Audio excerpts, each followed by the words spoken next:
as far as his status? I do. Quad? Yeah. Are you able to share that update at this time? It's a quad, and day-to-day. Won't do a lot today, just kind of rest him today and then see where he's at tomorrow and Friday. And then any other updates with Zay, Caleb, Cole? All those guys will be back at practice today, yes. When you look at this Texans roster, what stands out to you? Kind of like us, they're young, but yet they have some veteran leaders in key spots, and this team flies around. They play with a lot of energy and aggressiveness, particularly on defense, and they're it's a tough group. They've got themselves behind in games. They've worked themselves back to compete in the fourth quarter, and so it's a 60-minute football game. What sort of quarterback is Davis Mills? This guy. I liked him when he came out. I think he's doing exactly what they've asked him to do, and that's just run the offense, not too much, and stay within the system. Good arm to make the throws. No, you know what? I didn't. I know in my mind that's the deal, but I listen. I don't want to keep pouring all that on our guys. This is a new team, new season, new opportunity for our guys.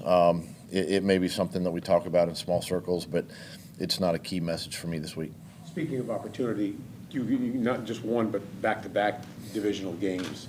You got off to a good start doing that. I mean, it seems like everything hinges on that. The years that the Jags go to the playoffs, they're 4-2 in the division. The years they don't go, it's the reverse or even worse. It seems to always come down to that. It's a really good competitive division, and I think the faster teams can start in the division, whether it was me back in the NFC East or now in the AFC South. I mean, obviously an opportunity to get to the postseason is to be able to handle your division games, right? And it's another opportunity for our team to take another step forward, to grow as a team, but also understand that, this is a good football team coming in here.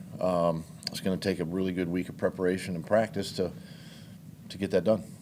After the game Sunday, one of the things that you said was, we're going to be okay, we're going to be fine. I mean, the fact that you had 5 turnovers in a game and still had a chance to get that game in overtime speaks volumes. We're going to be okay. We're going to be fine. It's honestly that those types of games like that, and I've been in a few of them where it's been sort of lopsided that way from the turnover deal. We seem to correct it, moving forward. Our guys understand. It's not something you have to sit there and, browbeat them over the head. They understand. They know. I mean, the prized possessions of football, we got to take care of it. Doug, of all the things that young quarterbacks have to battle and work hard to kind of master, where does consistency fall in there? Is that the toughest thing for them?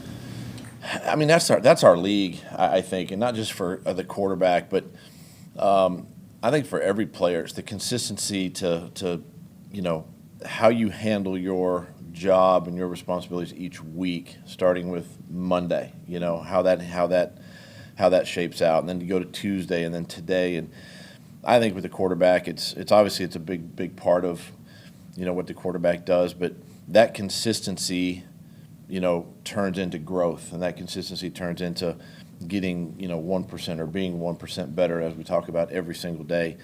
But that's a message I think that everybody on the team can understand and learn from. I mean, coaches are the same way, and trying to be consistent in my messaging with the team. And you never get too high, you never get too low. You just stay consistent with that.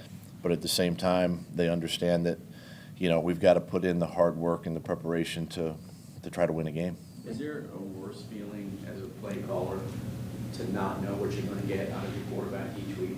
You know what I mean? No, I mean, that's why you practice, honestly, and that's why you prepare. And you don't expect what happened to happen, but at the same time, as you go through the week, I mean, you have great optimism that things are going to go your way, and that's just why you practice and prepare each week. When you watch the tape back, the struggles in run defense, do you write that off as a one-off circumstantial against the Eagles, or were there actually things you saw there that? No, there were things there that we need to fix. I mean, a little bit of the Washington deal kind of raised its head a little bit. All fixable, all correctable, all teachable.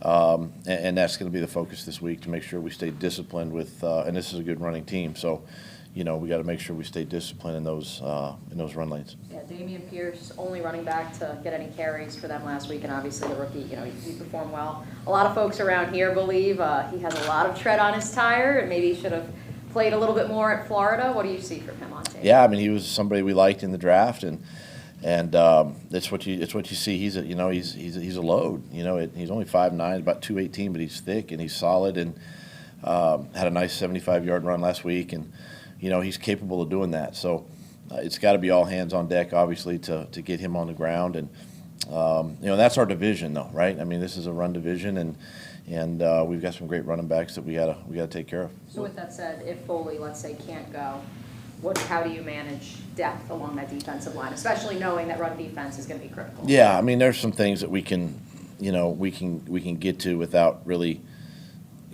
identifying them right now. But there's ways of maneuvering, and manipulating our roster in the week of preparation, I should say, and as we get closer to game time, we'll have everything ironed out. What sort of stress can Brandon Cooks put on the secondary? Quite a bit. I mean, veteran guy. He's quick. He's slippery. He knows defense. Knows how to get open. And I've played against him a few times now, and he's just that. And he's he's kind of the focal point, offensively in the passing game for them. And we got to understand where he is and how they move him around. How pleased have you been with your safety play so far this season, Rayshon and Cisco? I think after the first game, the Washington game, they really settled in. You're seeing great communication between these two. They're getting hands on the football, obviously, both of them.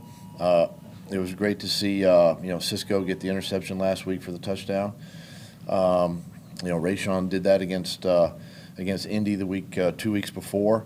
So they're starting to really play complementary football back there, and it all starts with communication. 5 weeks, or I guess 4 weeks in, we've seen a ton of turnovers forced. Is it safe to say at this point that that's part of that defense's identity? I think so, and it's something we've talked about. We've said this in here before that we started talking it way back in the spring, and it's a mindset. It's a focal point each week. We got to create turnovers. We got to protect the ball, but we also want to take the ball away if we can. And we preach it even during the week of practice. Defense is working on it. Just like every team works on it. And usually when they come in bunches. And so far this season they've been coming, a couple here and there a game. What's the key to having a defense build that sort of identity and be on the right side of those turnovers? It's just a mindset of the entire. Starts with the staff. It starts with the coordinator, with Mike, and then it's the communication that they have, in their meetings and then at practice, and it's just that mindset that's going to be a part of what we do, and obviously you can't substitute not tackling a guy for trying to punch a ball out, because sometimes you miss the tackle, right, and the ball carrier gets another 5 or 6 yards. But at the same time, those are all things that we do talk about and really work on in practice, and then eventually pay off in a game. What are the challenges with facing a Lovie Smith defense? I tell you, it's been a while, since you've seen a structure like this. It brings you back. I mean, he's a traditional guy, and he's been doing it now a couple of years there, and these guys play extreme. The number one thing is they play fast. You see them fly around. They try to create one line of defense with their backers and their D-line, active group up front. Still wants to play the traditional, shell cover 2 defense, but he mixes a lot of that single high defense in there as well to help stop the run. So we've got to be able to handle a lot of the movement, but it's still kind of a traditional, 4-3 base defense that he's accustomed to. Pitre, the safety, I know he's only a couple games into his career, but is he already somebody you kind of need to know where he's at every snap? Yeah, he's very active. He's going to find, you're going to find him around the line of scrimmage somewhere. He's a good blitzer, good tackler. He's active in the passing game. So he's somebody that you got to definitely keep an eye on. Did you ever get knocked out of a game with a concussion? Did I remember? Do you remember? No. Well played.